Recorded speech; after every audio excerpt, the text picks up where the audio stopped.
They didn't even believe in us. God did. So here's what we do. We produce irrational thoughts that are driven by our normal brain function of fear. While it's impossible to become completely fearless, there is a way to conquer that fear. There are 6 irrational fears that arise when any human being is faced with the decision to create any form of change in their life. Number 1. Playing it safe is the riskiest strategy. Real talk, the biggest regret of people on their deathbeds isn't failing. It's not having the courage to live authentically with the absolute understanding that failure is possible and, to be honest, probably gonna happen. Like, you might not make it because it's obviously survival of the fittest in order to execute and being able to make decisions. Sometimes you're at the top and it's never as good as it seems, and sometimes you're out the gutter and you think you'll never be up again. But life goes on. Reminds me of this quote that I saw by Mahmoud Darwish. He says, "We went too far in thinking and forgot that destinies are written." Darwish was born in Palestine, imprisoned for reciting poetry without a permit, and lived for many years in exile in Lebanon and Paris. Assalamu alaikum, friends. It's Ali, and let's get cracking. Let's get right to it. Failure is a figment of your imagination. Like, so what? Who cares? Imagine spending 80 years living on this blue and green marble of water, soil, and commodities, following a script that someone else is writing for you, only to realize that you're playing the supporting cast in your own life. Nah, bump that. Go big, take the risk, and chase the dream that keeps you up way too late. If it fails, look, you've got a story of a valiant pawn in the game of entrepreneurship. But you gotta fail forward to get back up and play again. And this time, when it works, it changes everything. Regret stings so bad, like much more than failure ever will. At least when you fail, you learn something. Play accordingly and win, or complain about the rules and lose. Winning was never like easier in the past for our parents or our grandparents or earlier generations. And it certainly will not be easier now or ever, even going forward. But with the right mindset and strategy, you can rise above the mediocrity and live an extraordinary life. But first, you have to take full responsibility of your life. It's a cold world, so bundle up. And if you keep focusing on the unfairness of the world and do nothing, your children and the generation after them will suffer because nobody stepped up to the plate and made things happen. I mean, obviously, you gotta control the controllables. If nobody's ever told you this before, instead of focusing on the things you can't control, focus on the things that you can. Life is full of choices, and every choice you make shapes your future. If you want to create a top-tier life, you have to take full responsibility of your actions and your decisions. Stop blaming external factors for your shortcomings and start owning up to your mistakes. I hear people saying, I can't do this because I'm in this situation, or I'm in this job, or I'm in this circumstance. You don't need to necessarily follow someone else's path, but I'm not saying reinvent the wheel either. It's not gonna be easy, but if it was a life or death scenario and you had no other choice but to succeed, you would be forced into success because of survival of the fittest. And then there's this catch-22, right? Which is if you have a safety net. That means that you have a way out, which means that chances are when the going gets tough, you're gonna bow out very easily and resort back to safety. You cannot envision a scenario where you fail, because entrepreneurship is a very difficult uphill battle. And it'll give you numerous opportunities to turn around and duck underneath your desk and go back to your previous life of comfort, security, and safety. You can't become rich by accident, and you can't become healthy by accident. You have to look your fears in the eye and crush them like the absolute cockroaches that they are. Because fear is a disgusting 4-letter word that can paralyze you. and rob you of your biggest gift in life, which is your potential. Fear is what stops you in your tracks. Like, for example, you get out of the train at Sutphin Boulevard in Jamaica, Queens, and you can either walk towards the air train going to JFK, or you can walk down Jamaica Avenue going towards the Coliseum. If you know these streets, you know that these are two completely different walks. But fear is what blinds you from the blessings of change. It's what strangles us and strips away our ability to affect change. And be bold, and most of all, be original. What I'm saying though is, don't go out there thinking that you're gonna be the first to ever do it. If you see something that's working and you can figure out that niche and you already have experience doing that, go at it and go make your career capital. Get that first bag because you need it to secure the next bag. In a previous episode, I talked about career capital, and I'll link that in the description below. In his book, The Power of Your Subconscious Mind, the best-selling author, Joseph Murphy, writes that fear depresses normal mental action and renders one incapable of acting wisely. For no one can think clearly and act wisely when paralyzed by fear. Fear is absolutely normal though. Like, everyone feels afraid. You can't look out into the world and see someone like Cristiano Ronaldo at the top of his game and think that somebody like that gets onto the pitch and has no fear at what's at stake. Typically speaking, if there's more at stake, those individuals that are out there performing at top levels have a certain degree of fear, but they're able to conquer that or completely mask it. And according to Psychology Today, the capacity to be afraid is part of normal brain function. So here's what we do, okay? We produce irrational thoughts that are driven by our normal brain function of fear. But too often we end up falling into these fear traps and robbing ourselves of our ability to create positive change in our lives. If you give in to fear, you'll continue to crawl through life. If you don't, you might man up and get your life together. This is putting yourself into the winner position. Okay, the winner is in a position where they have already seen themselves with the trophy and have already seen themselves on the other side of the field with their trophy in hand, finishing in first place. They don't just go through life saying, oh, I hope this works. Because listen, hope is not a strategy. And I guess this is what people talk about when they talk about vision boards. You have to create such a clear vision that you can see it, feel it, taste it, and breathe it. And then live a ruthlessly designed life with core values that are non-negotiable. Because if you're a winner, you have to have certain non-negotiable values with clear lines that dictate what you stand for and what you don't stand for. So when you obtain your victories, you can stack them and be grateful for them according to your values as an entrepreneur. Like according to a man who lives according to his principles and values. And this is really what discipline is.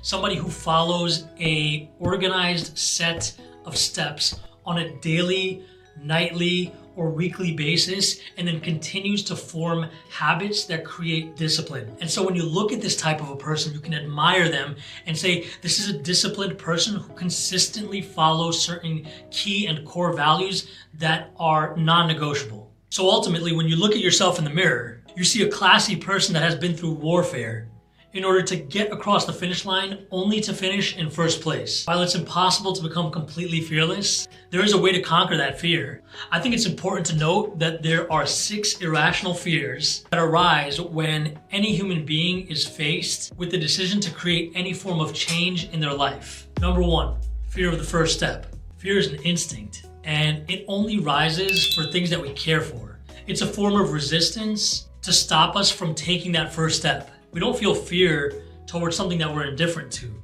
We feel fear towards something that we're interested in. The second is fear of oneself. I'm not good enough. I don't know if I can. There's a Roman Stoic philosopher by the name of Seneca that said, we suffer more from imagination than from reality. Stop imagining that you're not great and start imagining that you are. Stop imagining that you're afraid and start imagining that you're not.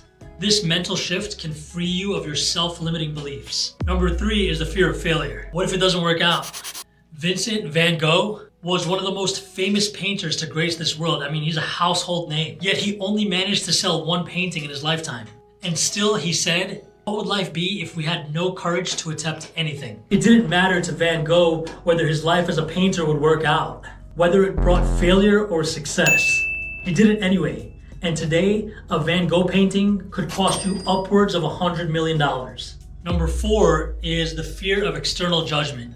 And this one I think hits home with most people, especially in the day of age of social media, where people put things out there and then they're afraid of what other people will see. Like, what will they think of me? Walt Disney was told that he lacked imagination and had no good ideas. But did he go ahead living his life according to what society holds as an acceptable way of living or an acceptable way of dreaming or imagining? You have to live life on your own terms.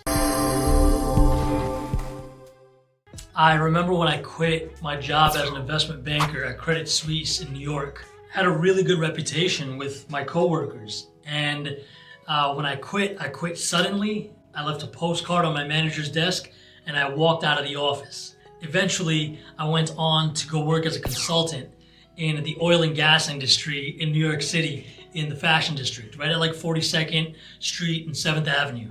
At that time, I was dealing with a bunch of corporate bureaucracy and corporate politics and office politics that just didn't sit well with me. When I left that job to go start my trucking business, I literally packed my bags in New York City and drove from New York down to Florida.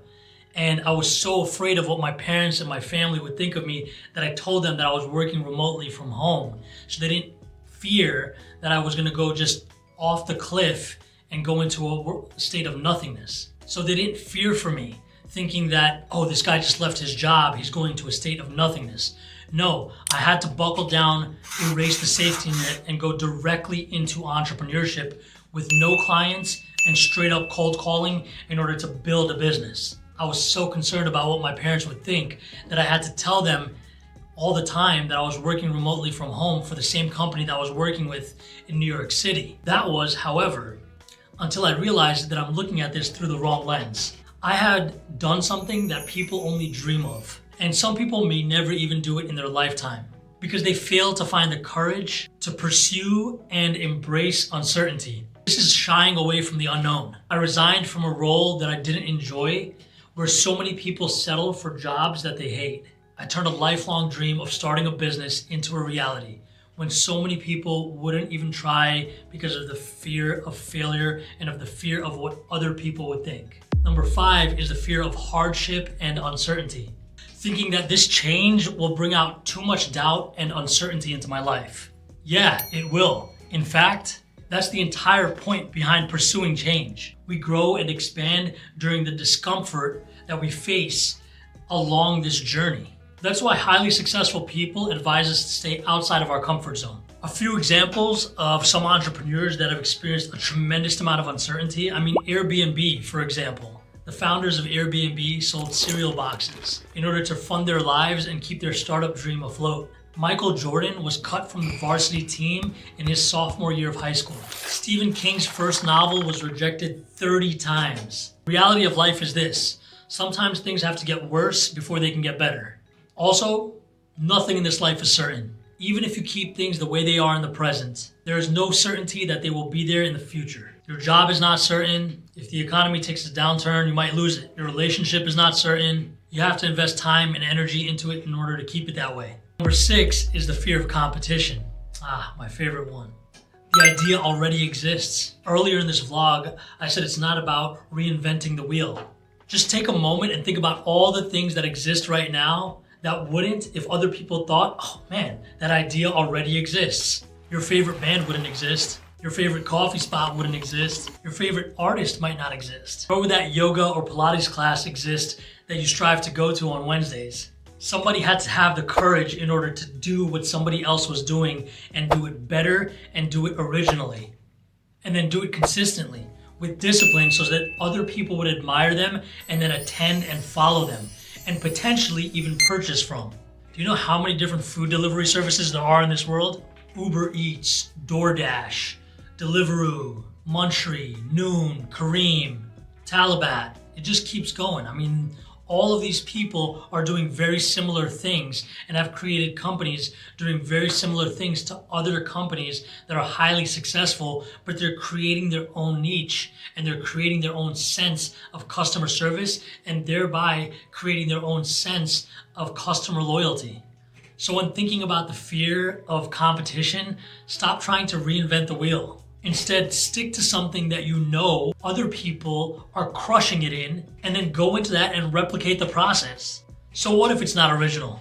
Go get your paper up first, and once you have $1 million cash in the bank, or even $100K cash in the bank, you can then get super original and dive into your passions and whatever charitable work you want to pursue. That's the secret to feeling alive and living a life without regret. Whenever you feel afraid, lean into that fear and approach it with impregnable defense and Hail Mary offense. My style is impetuous, my defense is impregnable, and I'm just ferocious. I want your heart, I want to eat his children. Praise be to Allah. The thing they don't tell you is the long way is the shortcut, because the shortcut never really gets you there. So people normally quit when things get hard, because your thought of doing whatever it is this hard thing in your life is that this thing is going to last forever, and that feels unbearable, which is absolutely not how it works. Nothing lasts forever. You either 1, quit, 2, it gets easier, or 3, you get harder and tougher. But no matter what, the hard always ends. And the only way you lose is if you quit before seeing it through to completion. So when you're caught in one of those times, whether it's at the start of your entrepreneurial journey, or maybe when you're knee deep inside of it, you have to sell your mind on the thought that this is for now and not forever. And that mental fortitude can be generated through mental exercise. You have to train your brain that what you say is what you believe and it's what you're going to do. There's only one habit that you need to achieve whatever it is that you want in life. And look, it's not meditation, it's not journaling, it's not cold plunges. In fact, you can do all of these things and still be an absolute failure. The habit that you need to inculcate into your life is the habit of doing what you say you're going to do. Whether you're writing false promises to yourself or you're saying it to someone else. There's no trendy Instagram or TikTok habit in the world as simply making your words and your actions in line with each other. If I was a betting man, which I'm not, I would never in 100 years make a bet that the reason why so many people in first world countries are unsatisfied with their life is due to a lack of intermittent fasting and writing affirmations on your mirror. If I was a betting man, I would put all of my chips on the fact that you say one thing and then you do another. So you don't even trust yourself. How do you expect people around you to trust you? For God's sake, be a man of self-respect and be a man of your word. I want to leave off with this eye-opening story about eagles. Eagles can live up to 70 years in age, but after 40 years of age, they have to make a once-in-a-lifetime decision. Its claws at this age are no longer sharp enough to hunt, and its beak has become bent and dull. So it's no longer as sharp as it used to be. In addition, its feathers are starting to become super thick and it's increasing its drag in the air, making the eagle heavier and slower as it continues to age. But the eagle now has 2 options. Either it dies due to its inability to survive due to its deterioration as it continues to age, or it goes through a painful but astronomical rebirth called molting. At this point, the eagle will retreat to the top of a mountain and crush its beak until it falls out. And when its old beak falls out, a new and sharper beak grows back. And with its new beak, it rips out its old and dull claws, and new claws grow in. And thereafter, it plucks out its old, heavy, and worn feathers, and new feathers grow in. This painful process is said to last about 5 months. But after doing all of this, the eagle gets a new life. The moral of this true and constantly recurring story in Mother Nature is that sometimes we need to get rid of our old self in order for a new and better version of ourselves to emerge. So with that being said, may your rebirth and the painful process you have to subject yourself to bring you to new heights and elevate your status. Thank you so much for watching and see you at the top. They didn't even believe in us. God did.